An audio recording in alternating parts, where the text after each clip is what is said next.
Hi everyone, my name is Vess Rusev and this is episode number 14 of the East Auckland Properties Show. As promised last time, we're going to discuss smart ways to downsize with Brandon from RFI. G'day. Hey. Hi Brandon. Yeah, good to see you finally standing this time. Yeah. Okay, so last time we discussed and you mentioned that a really smart way to downsize. Yeah. Let's discuss this first, and then we're going to discuss a few other things. So, what do you think is the best way to downsize if you have the time to plan the downsizing process? Cool. Yeah, so it's a really interesting concept to think about the downsizing, because a lot of people have these nice big homes and then the children leave and then they've got a few extra bedrooms and they don't want to get homestays or they don't want to do Airbnb, and as you get older the house gets a little bit too big and then you decide that it's time for you to move to something a bit smaller.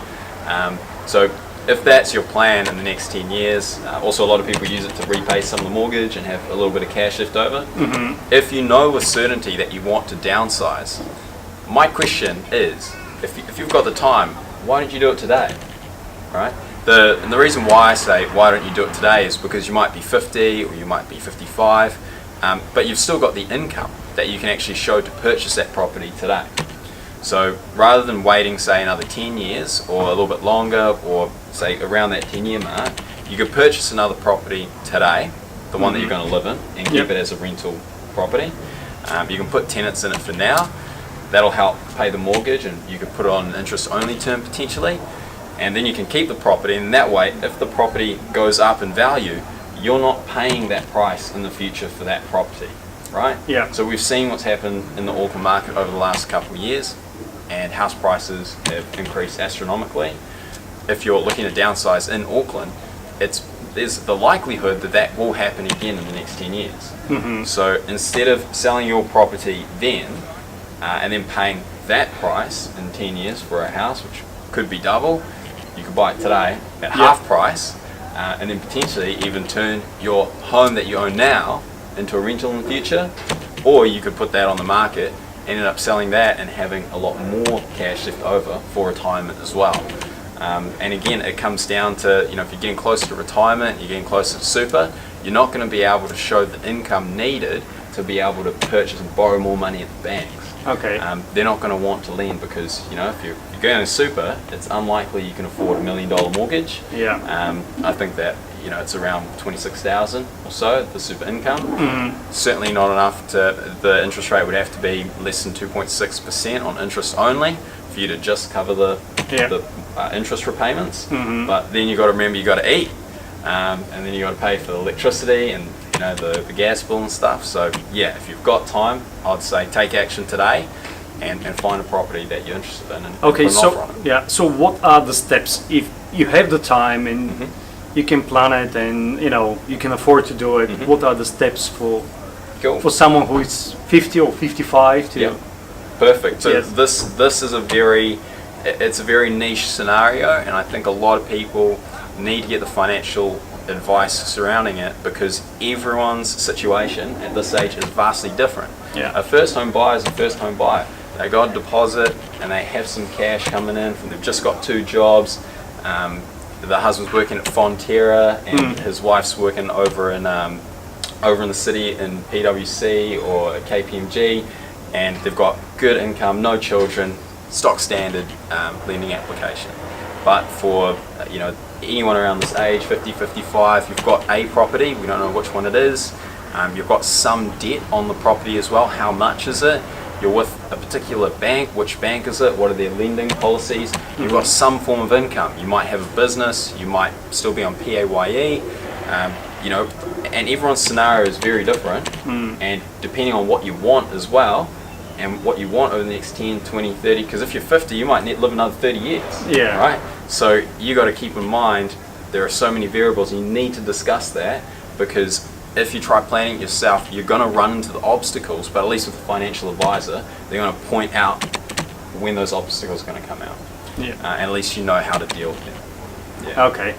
So, this is the scenario when you have the 10 years to plan ahead. Yeah. If you don't have the 10 years and you're 65 and you want to downsize Yeah. because the house that you have is too big for you, or Yeah. it's two levels, too many stairs to Yeah. walk up and down, Exactly, and you want a single level, Yeah.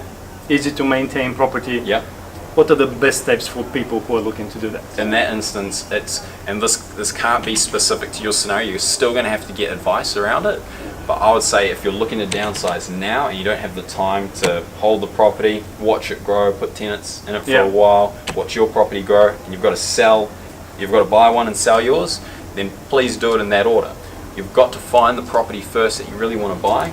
That means that you need to put an option, you need to put a condition on the agreement saying subject to the sale of your house. The reason why I say this is because I can't get out there in front of every single one of you and give you your own specific advice around your personal scenario and your wants and your needs. But to protect yourself, I've seen too many people go into these transactions and buy the house, and then all of a sudden everyone in the background is trying to, the agent's trying to sell their other house at the right price because they didn't calculate how much they could afford at the bank. They didn't do the numbers correctly. They didn't think about the timing and what's actually possible as well. So to protect you, you need to have that condition in there if you're downsizing. That is conditional on the sale of your house, because you can't guarantee the sale of your house, for one, and two, you can't guarantee the sale of your house at the price that you need it to sell at. Yeah. So, I mean, that's realistic, and that's the best way that anyone who's downsizing now can protect themselves. Okay, yeah. And I will also just add that if you go out and look to buy a house, just at least view 10 houses, and if you like at least half of them, 5 of those houses, you're ready to go. But if you go out and attend open homes of 10 houses and you like only 1 or 2, you need to do a little bit more research until you get to the magic number, which is 50%. You like 50%, you're ready to go. Yeah. There's no real need to force the issue. If you're looking for a property, it's likely it could be your last property purchase. Yeah. And if you're going to be in there for 20, 30 years, you want to make sure that it's the right one anyway. So I think it's really good advice, because what are the sort of things that can happen if you're only looking for 2 properties? What sort of things could pop up that could stop them from? Different things. You go and you do your due diligence and you find something is wrong with the construction of the house, or you go and it just have a look around and you're not happy with the neighbors, or there could be a lot of things going wrong with that property. Yeah. So if you have only 1 or 2, they're not sufficient for you to make and decide and move forward. You need to like at least half of the property. So when you do your due diligence, probably 3 or 4 will just not be suitable, and then the one that's left will be suitable. So then you're ready to go. Cool. But again, it depends on the case and the circumstances. Thanks, Brandon, for the advice. And if anyone of you is planning to downsize, just give them a call. I'll leave the contacts below, and you can discuss further.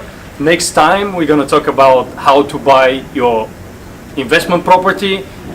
2 different scenarios: if you own a property already, and in case you're renting but you want to buy your first investment property and just live in the rental that you like, in the area that you like. So this will be next time. So thanks for the time, and see you next time. See ya. Thanks, Brandon. Awesome. Thank you. See ya.